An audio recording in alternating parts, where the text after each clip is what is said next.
Breaking news చూస్తున్నాం. దేశంలో కొత్త తరహా మోసం ఒకటి వెలుగు చూసింది. ఇప్పటిదాకా క్రెడిట్, డెబిట్ కార్డుల పిన్ నంబర్స్ ఆధారంగా అకౌంట్స్ లో డబ్బు ఖాళీ చేసిన సైబర్ కేటుగాళ్లు తాజాగా కొత్త తరహా మోసాలకు తెరతీశారు. అదేంటో తెలుసుకోవాలనుకుంటున్నారా? అయితే చూడండి. అప్పటి వరకు బాగా పనిచేస్తున్నటువంటి సెల్ ఫోన్ లో నెట్వర్క్ ఒక్కసారిగా జీరో అవుతుంది. కొంత సమయం తర్వాత మీ నెట్వర్క్ లో సమస్య ఉందంటూ సంబంధిత నెట్వర్క్ నుంచి ఓ ఫోన్ కాల్ వస్తుంది. అవతల నుంచి ఎయిర్టెల్ అనో, వొడాఫోన్ అనో, జియో నుంచి చేస్తున్నామనో చెప్తారు. ఆ తర్వాత మీ మొబైల్ కీప్యాడ్ లో 1 ప్రెస్ చేయమంటారు. అయితే ఇక్కడే అసలు కథ మొదలవుతుంది.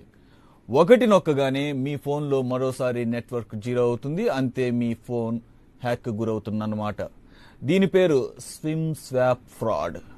ఫోన్ హ్యాక్ గురైందన్న విషయం మనకు తెలిసే లోపే మన బ్యాంక్ అకౌంట్స్ లో ఉన్న నగదు మొత్తం క్షణాల్లో ఖాళీ అయిపోతుంది. ఫోన్ హ్యాక్ కి గురవడం, పనిచేయకపోవడంతో మీ అకౌంట్ నుంచి డబ్బు ఖాళీ అయిన సమాచారం బ్యాంకు ద్వారా సంక్షిప్త సమాచారం కూడా వచ్చే అవకాశం ఉండదు. దేశంలో ఇప్పుడు ఈ తరహా మోసం రోజు రోజుకి పెరిగిపోతుంది. దీంతో అపరిచిత నంబర్లు, నెట్వర్క్ నుంచి వచ్చే కాల్స్ వీలైనంత దూరంగా ఉండాలని సైబర్ పోలీసులు హెచ్చరిస్తున్నారు.